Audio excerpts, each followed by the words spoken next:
Chapter 1. The Broken Streets. The city of Cavanmore was a world of stark contrasts, its two halves separated by a wall of stone and iron, dividing the prosperous and the damned. On one side, the main square, glistened in gold and marble. It was a place where nobles wandered in silken robes, their laughter echoing through the air as their carriages rolled by. On the other side, in the depths of the lower district, survival was a game of blood and grit, where the weak became victims and the strong, predators.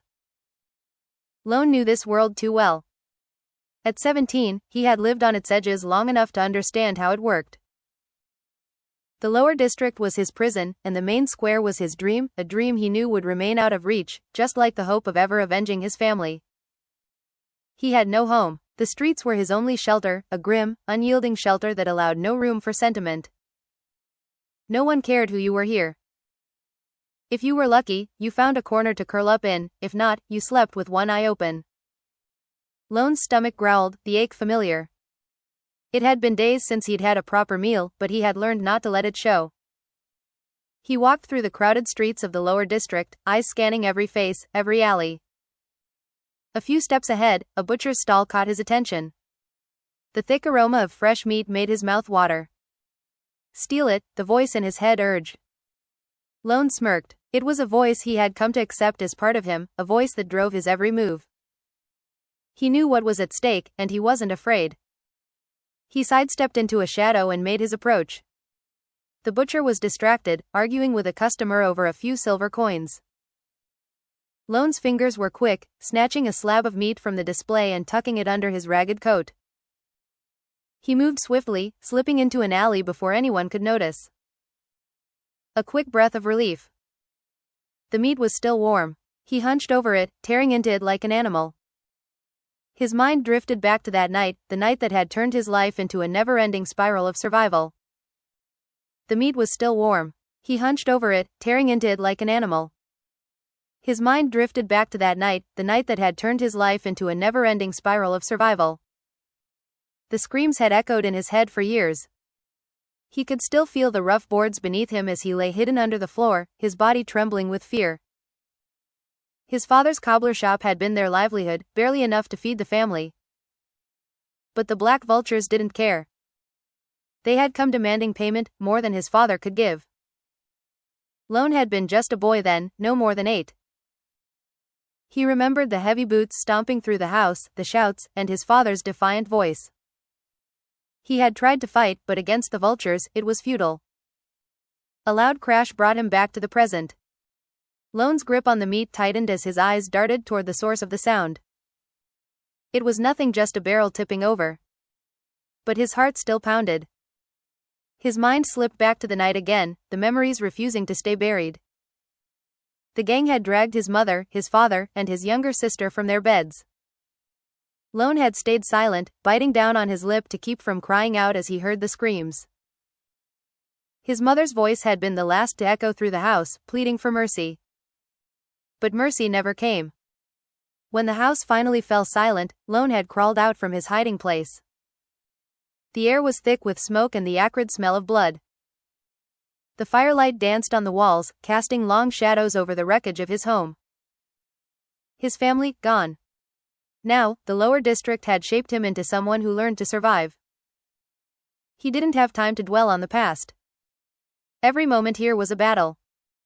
A shadow passed overhead, and he immediately ducked behind a nearby barrel, still clutching the meat.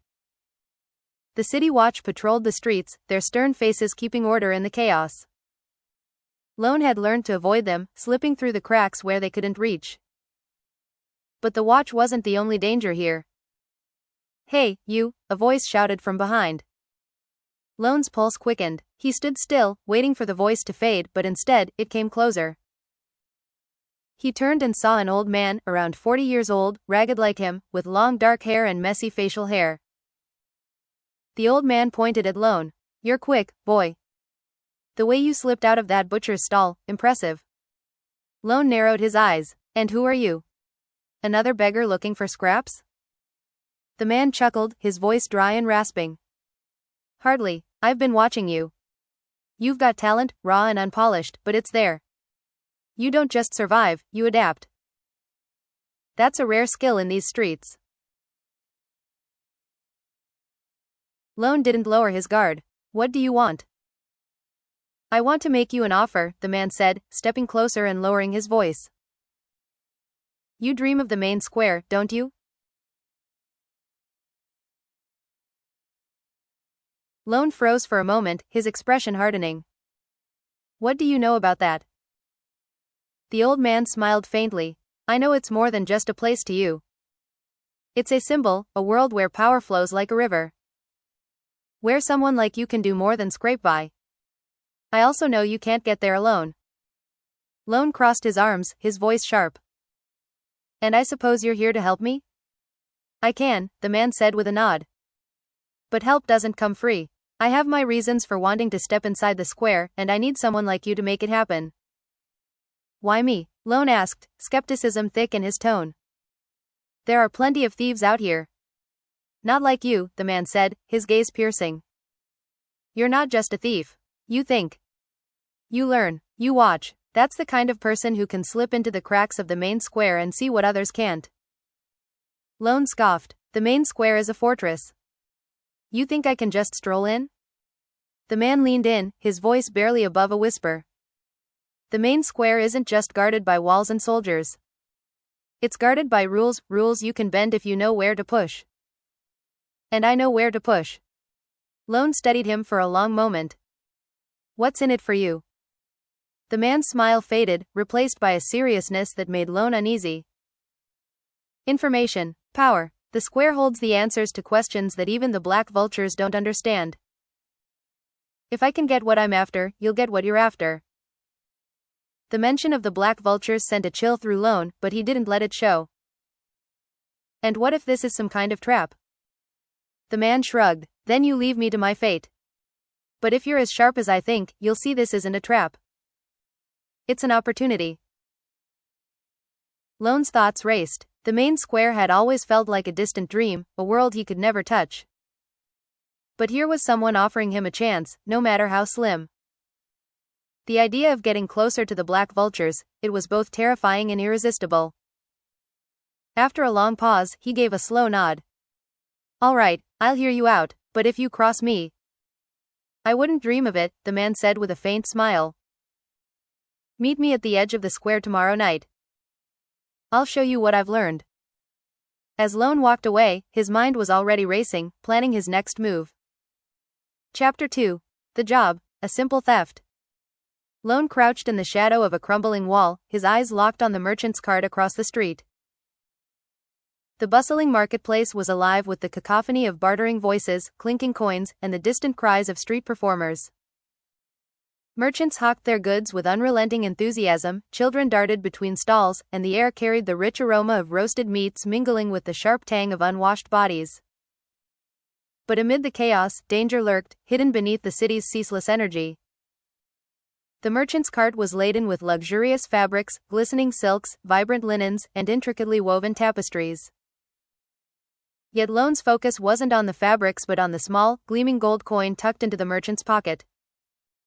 The stranger had told him about it, calling it a simple job, a test to prove himself. Lone's stomach churned uneasily, not from hunger but from the growing tension gnawing at him. He'd stolen countless times before, food, trinkets, anything that could be traded for survival. But this felt different. The stranger's calm, calculating demeanor, the precision with which he had laid out the plan, it all made Lone uneasy. Was this really just a test, or something more? Was he a pawn in a game he couldn't yet see? Focus. The word rang clear in his mind, cutting through his spiraling doubts. The job was simple. Slip in, take the coin, and disappear into the crowd. Nothing more, nothing less. Lone's gaze flicked to the stranger, who leaned against the wall of a nearby alley, his face shrouded in shadow. He wasn't there to help. This wasn't a partnership, it was a trial. Get the coin. Don't get caught, the stranger had said earlier, his voice cold and measured. Lone's fingers flexed instinctively as he took a deep breath and stepped into the thrumming tide of the marketplace. He moved like a shadow, blending seamlessly into the flow of people. Years of living on the streets had honed his instincts, he knew how to become invisible, to slip through the cracks without a trace. The merchant was distracted, engrossed in a heated argument with a noblewoman over the price of a bolt of silk. Perfect. Lone slipped through the narrow space between the cart and a stack of crates, his movements fluid and deliberate. His hand darted into the merchant's coat pocket, fingers brushing against the cool surface of the coin. In a single, practiced motion, he drew it out and slipped it into his own pocket.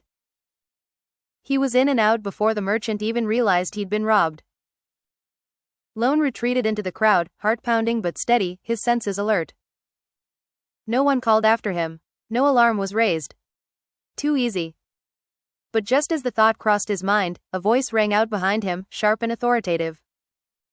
You there, stop. Lone's blood turned to ice. He glanced over his shoulder and saw a guard, tall and broad, pushing through the throng. The polished armor of the Cavanmore City Watch gleamed in the sunlight, and his expression was as grim as death. How did he notice? Lone's mind raced, piecing together the scenario. Had the merchant seen him after all? Or had someone in the crowd tipped off the guard? Either way, it didn't matter now. He had only one option. He bolted. Lone darted through the marketplace, weaving between startled pedestrians and leaping over crates and barrels. The guard's shouts followed him, along with the pounding of boots against cobblestones. Panic surged in his chest, but he forced it down, focusing on the path ahead. The twisting alleys and narrow passageways of the lower district were his domain. He knew them better than anyone. He turned sharply into a side alley, his breath coming in ragged gasps. The guard was still on his heels, faster than Lone had anticipated. Every muscle in his body screamed for relief, but he couldn't stop. Not here, not now. A dead end loomed ahead. Lone's heart sank, but his sharp eyes caught a narrow gap between two buildings. Without hesitation, he squeezed through, scraping his shoulder against the rough stone. The sound of the guard's boots faded as he pushed forward, emerging moments later into another alley. He leaned against the wall, chest heaving, sweat dripping down his brow. The gold coin in his pocket felt heavier than it should have, a mocking reminder of the danger he'd just escaped. Too close, he muttered, wiping his brow. If that bastard caught me. He didn't finish the thought. The punishment for theft in Cavanmore wasn't just severe, it was brutal. Missing fingers were a common sight among those who had been unlucky enough to get caught.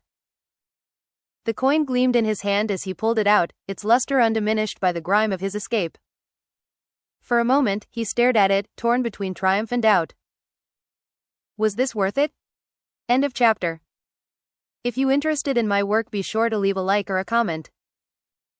For more chapters, be sure to subscribe.